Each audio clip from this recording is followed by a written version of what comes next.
Justice Umar Ata Bandial اور ان کے ساتھ 3 اور فاضل ججز کا اختلافی note in respect of Qazi Faez Isa case and his wife Sarina Isa case. یہ ایک ایسی نئی بحث جو ہے وہ معرض وجود میں لانے کی کوشش ہے کہ جس کو سمجھنے کے لیے دنیا کے نظام کے اوپر نگاہ دوڑانے کی ضرورت ہے.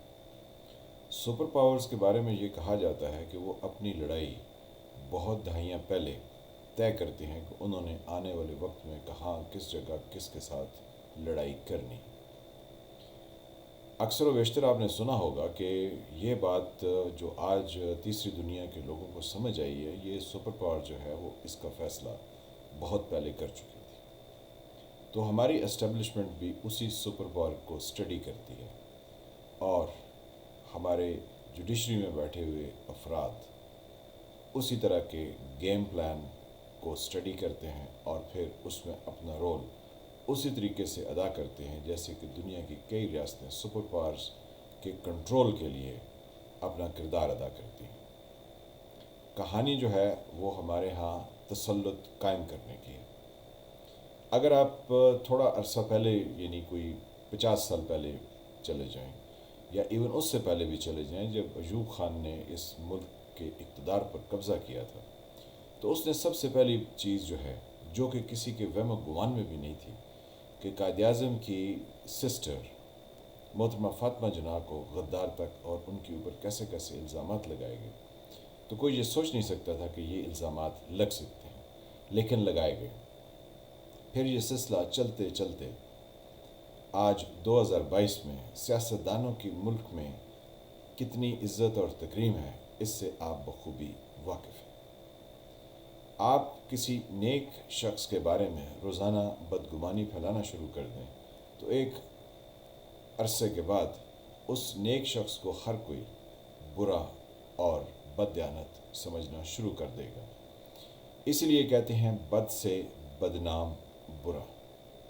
اس کی ایک تازہ اگزامپل جو ہماری سیاست میں ہے وہ پاکستان پیپلز پارٹی ہے، جس کے اوپر نواز شریف صاحب نے اپنی کرپشن 35 سالہ کرپشن اس طریقے سے پھیلائی، لیکن بدنام جو ہے وہ پیپلز پارٹی کو کیا. تو آف کورس بد سے بدنام جو ہے وہ زیادہ برے ہو گئے. یعنی نواز شریف کی پارٹی اور نواز شریف جو ہیں وہ اتنے بدنام نہیں ہوئے، حالانکہ عمران خان نے کوئی کسر نہیں چھوڑی ان کو بدنام کرنے میں، لیکن پیپلز پارٹی زیادہ بدنام ہوئی اور لوگ جو ہے وہ کئی طرح کی باتیں کرتے ہیں.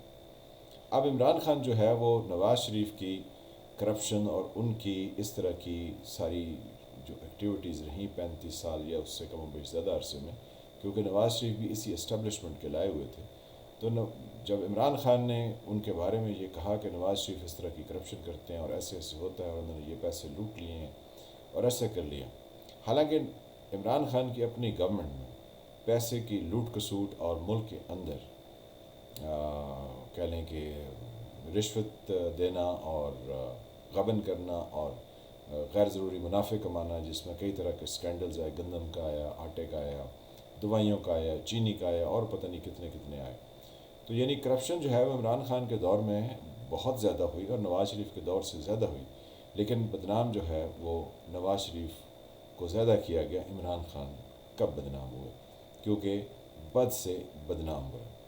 اب قاضی فائز عیسیٰ کے کیس کو اگر آپ جو ہے وہ بغور اس کا مطالعہ کریں، اس کو اسٹڈی کریں، تو بیسیکلی یہ وہ فیض آباد دھرنا کیس تھا جہاں سے یہ سارا تنازع اٹھ کھڑا ہوا. اب پچھلے 2 سال سے روزانہ چکی کے 2 پارٹوں میں ایک نام کو پیسا جاتا ہے، یعنی قاضی فائز عیسیٰ، کہ ان کا جو ریفرنس بھیجا گیا، حالانکہ سپریم کورٹ نے اس ریفرنس کو ختم کر دیا اور کہا کہ وہ بدنیتی پر مبنی تھا. یعنی صدر اور وزیر اعظم نے جو کچھ اس میں کردار ادا کیا اس میں ان کی بدنیتی تھی، ان کے شہزاد اکبر اور وزیر قانون فروغ نسیم کی بھی بدنیتی شامل تھی، لیکن اس پر جو ہے وہ کسی طرح کی کوئی کارروائی نہیں ہوئی. لیکن چکی کے 2 پارٹوں میں کس کا نام پس رہا ہے؟ قاضی فائز عیسیٰ، جو کہ سپریم کورٹ کے ایک جج ہیں. اب یہ اختلافی نوٹ بھی انہی کو اور ان کی اہلیہ کو، یعنی سرینا عیسیٰ اور قاضی فائز عیسیٰ، ان دونوں کو چکی کے 2 پارٹوں میں اسی طرح پیسا جا رہا ہے جیسا کہ آج سے یہ 1.5 سال پہلے پس رہے تھے. یعنی ان کو بدنام کرنے کی پوری کوشش کی جا رہی ہے. اور اس وقت 2022 کے سٹارٹ میں اگر آپ جو ہے وہ کہیں کہ سپریم کورٹ نے پھر یہ کہا تو کہیں گے یہ قاضی فائز کا کیس روز ہی آئے ہوتے، پتہ نہیں کیا ماجرا، پتہ نہیں کون سچا ہے کون سچا نہیں ہے. کیونکہ طالبان کے بارے میں یہ کہتے رہے، جب ان سے کہا جاتا تھا کہ یہ اسلام کے لیے کام نہیں کر رہے ہیں تو لوگ کہتے تھے پتہ نہیں آپ سچ کہہ رہے ہیں کہ جھوٹ کہہ رہے ہیں، یہ تو بڑے کلمے پڑھتے ہیں، تو یہ تو قرآن پاک کا ریفرنس دیتے ہیں. تو عمر عطا بندیال صاحب جو کہ چیف جسٹس بنے ہیں، انہوں نے بھی اپنے اختلافی نوٹ کا آغاز قرآن پاک کے ریفرنس سے کیا. تو بیسیکلی یہ ہمارے ملک میں مذہب کو ایک خاص مقصد کے لیے استعمال کیا جاتا ہے. مقصد یہ نہیں ہوتا کہ آپ جو ہے وہ انصاف کے تقاضوں کو پورا کریں اور انصاف ہوتا ہوا دکھائی دے، بلکہ اس میں یہ ہوتا ہے کہ اس کے پیچھے چھپنا ہوتا ہے. جیسے جنرل ضیاء صاحب نے کہا کہ اگر آپ کو اسلام قبول ہے تو میں آپ کا 5 سال کے لیے صدر ہوں. مطلب آپ اس پر غور کریں کہ یہ کیسے ہو سکتا ہے کہ کوئی مسلمان یہ کہے کہ مجھے اسلام قبول نہیں ہے. انہوں نے کہا اگر آپ کو اسلام قبول ہے تو میں آپ 5 سال کے لیے آپ کا صدر ہوں.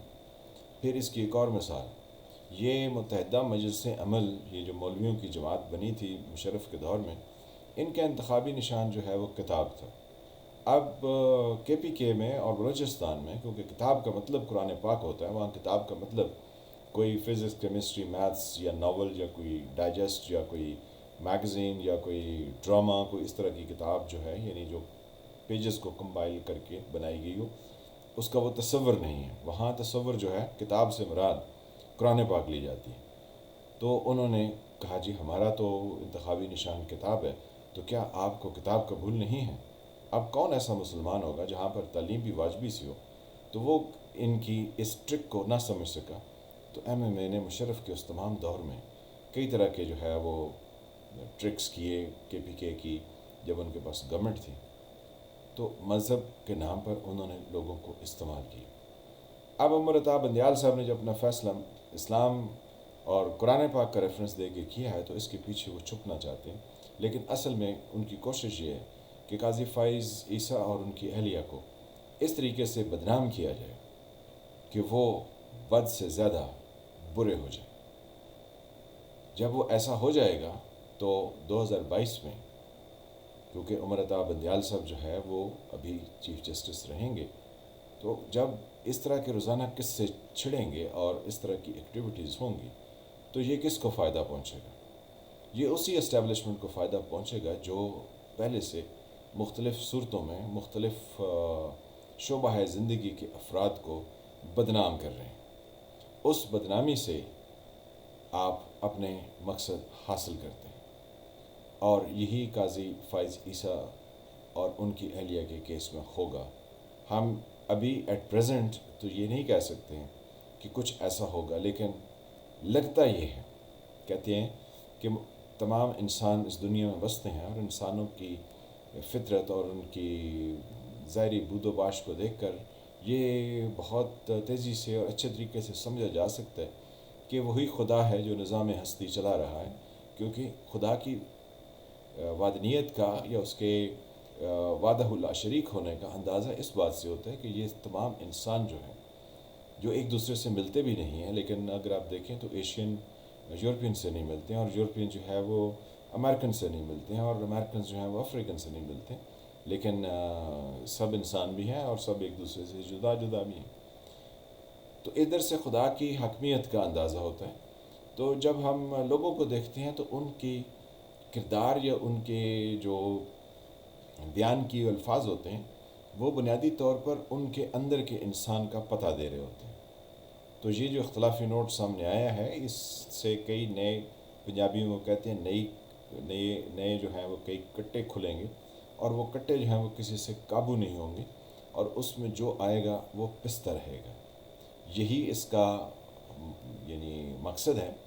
کیونکہ ہم نے دیکھا ہے کہ جیسے میں نے شروع میں کہا کہ جو دنیا کی سپر پاورز ہوتی ہیں وہ اپنی لڑائی بہت دہائیاں پہلے طے کرتی ہیں کہ کیا کرنا ہے، کیونکہ اسی سے ان کا وجود اور ان کی دنیا میں ٹاپ پوزیشن برقرار رہتی ہے.